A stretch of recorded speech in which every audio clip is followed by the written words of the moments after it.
Today I'm sewing and sharing a wrap style top by Peppermint magazine. This is a free pattern offered on their website. I've left the link for you below so that you can check out all the details, grab a copy, and sew it along with me. This is the type of garment that you can wear all year round, either wearing it just as a blouse or layering it on top of other blouses or dresses. The instructions for this top include beautiful details for a professional finish. I hope you join me in sewing this wrap top. Cut out all your fabric, mark your notches, and let's get started. Let's start by preparing our darts for the front pieces. On your front pattern piece, you have 2 notches on your side seam and a dot that should correspond with your size line. To get those lines that you need to transfer the dart onto your fabric, just take a ruler and draw a straight line from one of your darts to the dot that corresponds with your size. And draw a line. And do the same thing to draw the line from your other dart to the dot. And now we have our dart legs. Using a tracing wheel and tracing paper, you can transfer those lines onto your fabric. Do this on the wrong side of both of your front pieces. To prepare to sew this dart, just fold the dart in half and poke your needle through one dart leg and out the other. Now that I've pinned both of my darts, I'm going to take them to my machine and sew from the outer edge to the point, leaving thread tails at the end so that I can tie them in knots. Now we're going to attach our ties to the bottom of our front pieces. We're going to sew French seams, so first we're going to sew them wrong sides together, and then we're going to sew them right sides together. First, place your tie wrong sides together with the bottom of your front piece and pin in place. Sew this seam with a 1/8 inch seam allowance. Once that seam is sewn, flip your tie over to the other side so that the front and tie pieces are right sides together. Give this seam a really good press. So now that this is pressed and the pieces are facing right sides together, sew this seam once more with a 3/8 inch seam allowance. And now our tie attachment has a nicely enclosed French seam. Repeat these steps to attach your tie to your other front piece.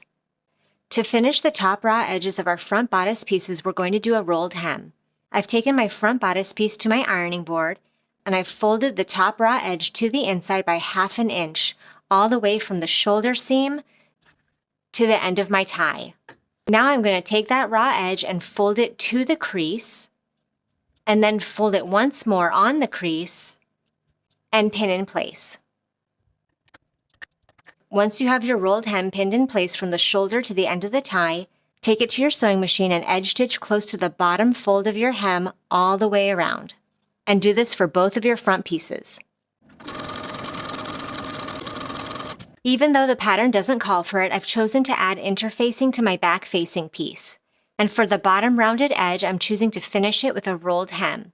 I've taken it to my ironing board and I folded up this rounded edge to the wrong side by 1/4 inch. And I'm going to roll it in the same way as we did for the 2 front pieces, folding that outer raw edge to the crease, and rolling that once more over on itself and edge stitching close to that folded edge from one end to the other.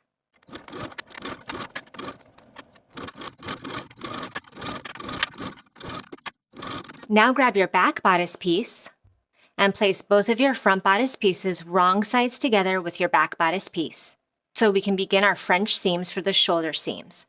Start your pinning of the shoulder seam from the outside edge. Once you get to the inner edge, you'll notice that the neckline seam is 3 inches longer than the bodice's shoulder seam. We're going to need that extra seam allowance of the neckline to apply our facing. Pin your other shoulder seam in the same way. And then go ahead and sew both shoulder seams with a 3/8 inch seam allowance. And once these shoulder seams are sewn, we're going to trim these seams by 1/2. As you're trimming these seam allowances by 1/2, you'll also be trimming this little section of the back bodice that's extending beyond the front bodice shoulder seam. Then we're going to flip both of the bodices to the other side so that the front and back pieces are right sides together, and give these shoulder seams a good press.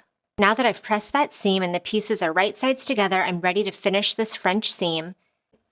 I'm going to sew both of these shoulder seams with a 1/4 inch seam allowance, but just choose a seam allowance that's wide enough to encase that seam that's underneath. Now we're going to clip into that back neck seam allowance that's extending beyond the front shoulder seam. Clip into that back neck shoulder seam right along the edge of the front neck shoulder seam. And we're going to clip just as far as the stitching that we just did for the French seam. Clip to that stitching, but not beyond that stitching. And do this on both sides.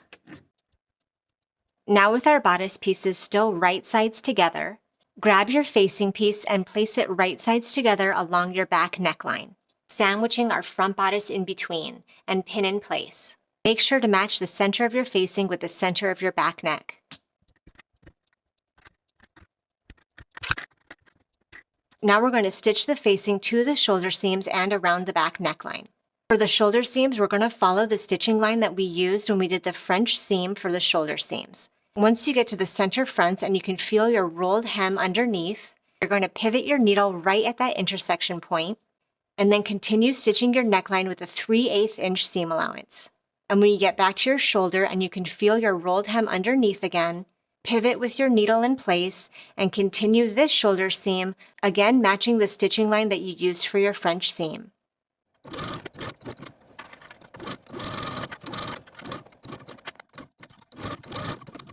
Now I'm going to take my scissors and trim the seam allowance of my back neck. And additionally, you can also clip into the seam allowance to the seam line, but not through, so that it lays nice and flat when we flip the facing to the other side.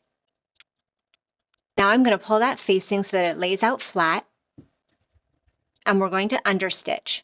We're going to make that facing lay as flat as it can right along that seam line.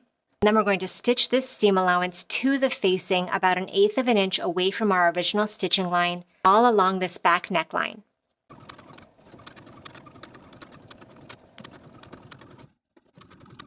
I've gone ahead and given this facing a really good press. So here is what your facing should now look like on the inside of your garment. To finish off the facing, we're going to top stitch the facing to the back bodice piece, all along the bottom of the facing.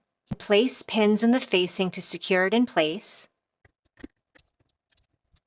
Start your stitching right at that shoulder line and edge stitch your facing all along the bottom until you get back to that shoulder line and stop your stitching right at the stitching of your shoulder seam.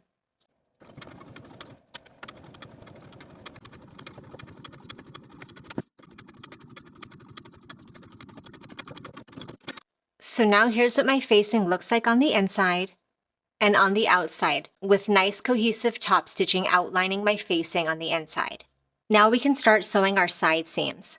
We'll start sewing first with the side seam that will have an opening here for our ties. So I'm going to grab that front bodice and place it right sides together with this side seam. So the wrong side of the material of my front bodice is facing me, and I'm going to start pinning here on the right edge. So I'm going to start my pinning at both of those notches. Then I'm going to continue pinning above and below those notches. Note that we are not doing a French seam for this seam because we have this opening here. So we're going to start sewing at the underarm seam with a 1/2 inch seam allowance, stopping at the pin and back stitchings to secure. Then we're going to start a fresh set of stitches at the next notch, back stitchings to secure, and then continue stitching with a 1/2 inch seam allowance to the bottom of the garment. I've gone ahead and pressed that side seam open. Now we're going to roll each of these seams in on itself just as we rolled the hem of the front necklines. I'm going to take the raw edge of each seam and fold it so that that raw edge meets the seam line, and fold it once again over on itself. So once you have that raw edge tucked under from top to bottom, edge stitch that fold in place all the way across. And do this for both sides of the seam allowance, and edge stitch in place.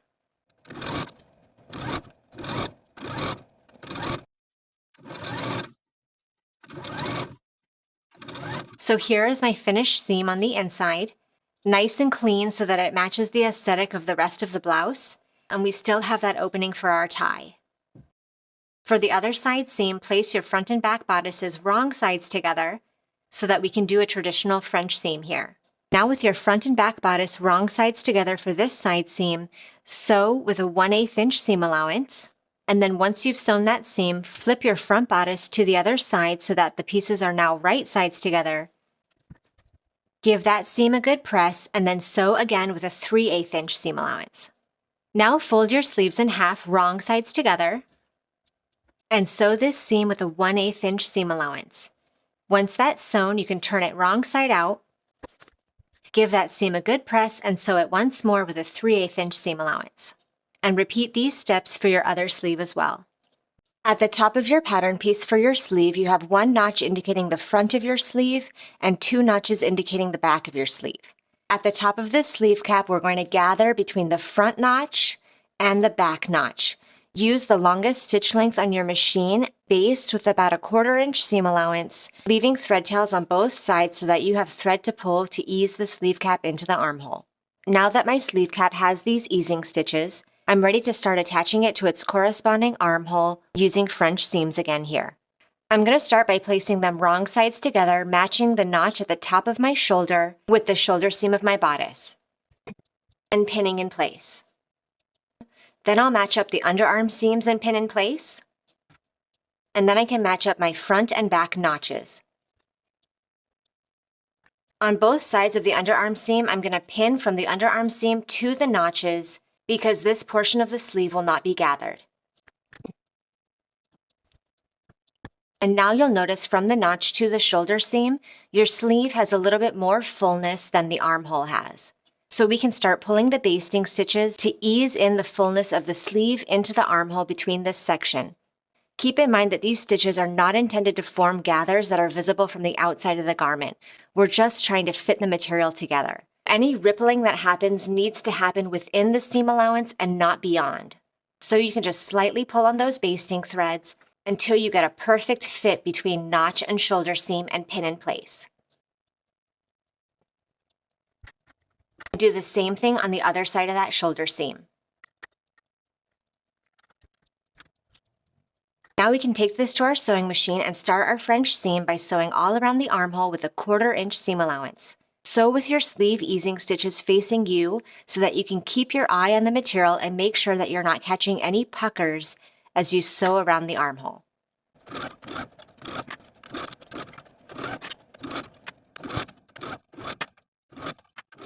Now that I'm done sewing my armhole seam, I'm going to trim my seam all the way around by about half. And now I'm going to pull my sleeve out so the sleeve and the bodice are now facing right sides together. And then give that armhole seam a really good press. Once that's pressed, finish off your French seam with another 1/4 inch seam allowance all the way around. Stitch slowly and carefully all the way around, again making sure not to catch any puckers so you have a nice smooth seam when visible from the outside.